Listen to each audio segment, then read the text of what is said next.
अस्सलाम वालेकुम नाज़रीन, मैं हूं नबील रज़ा और आप देख रहे हैं लक्ज़रियस मार्केटिंग। नाज़रीन, मार्केट के अंदर जितने भी लोग इस चीज़ से आगाह हैं कि रियल एस्टेट इस वक्त ऑलमोस्ट क्रैश हो चुका है, वो इस चीज़ के ऊपर अक्सर हमसे सवाल करते हैं कि दोबारा से अच्छा टाइम कब आएगा। ये बहुत सारे ऐसे लोग कि जो मार्केट के अंदर ऐसी प्रोडक्ट्स लेकर बैठे हैं कि जिनके अंदर से उनको सेफ एग्जिट नहीं मिल रहा, उनको कोई आउटपुट नहीं आ रहा, कोई आउटकम नहीं आ रहा और ना ही किसी किस्म का कोई प्रॉफिट आ रहा है। वो भी अक्सर ये सवाल करते हैं। आज की इस वीडियो में हम बात करने जा रहे हैं इसी मुद्दे के ऊपर, तो वीडियो के अंत तक लाजमी देखिएगा।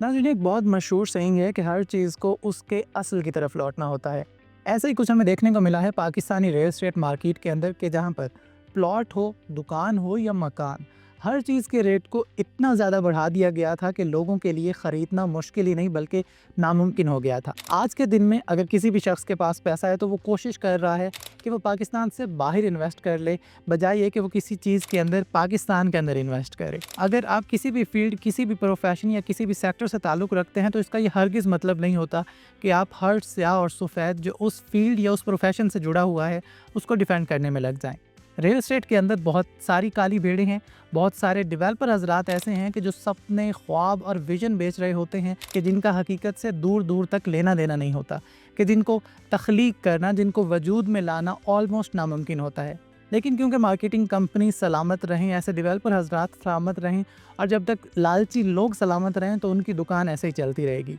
अब बहुत सारे लोगों को ये समझ आ चुकी है कि उनको किस तरह के प्रोजेक्ट्स के अंदर इन्वेस्ट करना है और हमारी भी हमेशा से ये कोशिश होती है कि आपके सामने वो सारे प्रोजेक्ट्स रखे जाएं कि जहां पर सरमायाकारी आपके लिए फ़ायदेमंद साबित हो सकती है। हमने हमेशा से कोशिश की है कि आपके सामने सिर्फ इन्फॉर्मेशन पहुंचाई जाए, बजाय ये कि ऐसे बुलंदो बांग दावे किए जाएं कि जो शायद डेवलपर हजरात ख़ुद भी नहीं कर रहे होते, लेकिन मार्केटिंग कंपनी सिर्फ कर रही होती हैं तो अपने ज़ाती नफ़े और अपनी ज़ाती प्रॉफिट के लिए। पाकिस्तानी मार्केट क्रैश होने की बिल्कुल उतनी सारी ही वजूहात हैं कि जितनी पाकिस्तानी इकॉनमी क्रैश होने की वजूहात हैं। और यकीनन जब तक पाकिस्तानी इकॉनमी ठीक नहीं हो जाती तब तक रियल एस्टेट के हालात भी ठीक नहीं हो सकते। रियल एस्टेट के हालात को अगर हमारे इदारे ठीक करना चाहते हैं तो ऑब्वियसली टैक्सेशन एक बहुत अच्छा काम है, लेकिन क्या आप उन टैक्सों को अच्छी जगह पर यूटिलाइज़ कर रहे हैं, ये एक हमेशा से सवाल होता है हर पाकिस्तानी के माइंड में। हर सरकारी ओहदेदार के लाओ लश्कर को जब हम देखते हैं तो हमें ये लगता है कि शायद हम गलत जगह पर टैक्स अदा कर रहे हैं, लेकिन हुकूमत को चाहिए कि वो अवाम के तहफ़्फ़ुज़ात को भी सामने रखे।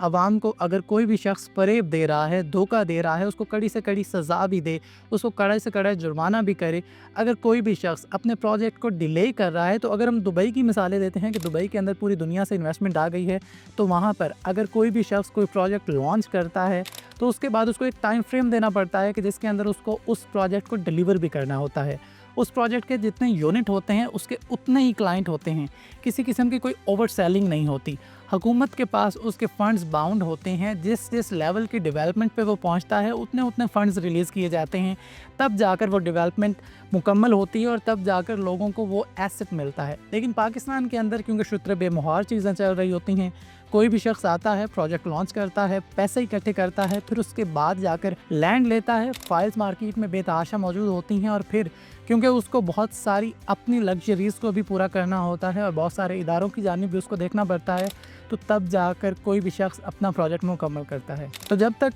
रूल्स एंड रेगुलेशंस का ख्याल नहीं रखा जाएगा, जब तक मॉनिटरिंग बॉडीज़ ज़्यादा से ज़्यादा सख्तियाँ नहीं करेंगी, जब तक आप इदारों को बाउंड नहीं करेंगे कि वो ऐसे लोगों के ऊपर निगाह रखें, ऐसे डेवलपर हजरात के ऊपर निगाह रखें, जब तक उनकी अमाउंट्स आप अपने अंडर नहीं लाएंगे, जब तक आप उनसे लेआउट्स, प्लान्स और अपना प्रोसीजर मुकम्मल नहीं करवा लेंगे कि कब आप अपने प्रोजेक्ट को डिलीवर करने जा रहे हैं। अगर डिलीवर नहीं करेंगे तो फिर इतने जुर्मानों का सामना करना पड़ेगा। अगर वो भाग जाता है तो उसकी जो अमाउंट आपके पास मौजूद हो, आप उन लोगों को प्रोवाइड कर सकें कि जिन्होंने उस प्रोजेक्ट के अंदर इन्वेस्ट किया है, तब तक यकीनन इस मार्केट का हाल बेहतर होने वाला नहीं है। क्योंकि अब अगर लोग ये समझ चुके हैं कि कोई भी शख्स अगर डिलीवरी की जानिब नहीं जा रहा तो हमें फिर उस प्रोजेक्ट के अंदर इन्वेस्ट नहीं करना चाहिए, और अगर एक प्रोजेक्ट की साख को नुकसान पहुंचता है तो उससे पूरी मार्केट डैमेज हो जाती है। रावलपिंडी और इस्लामाबाद में बेशुमार हाउसिंग सोसाइटीज़ आईं और चली गईं, और अभी हम अपने गुज़िश्ता वीडियोज़ के दौरान भी आपको ये बता चुके हैं कि 120 प्लस हाउसिंग सोसाइटीज़ का जिक्र किया है RDA ने, और वो सिर्फ और सिर्फ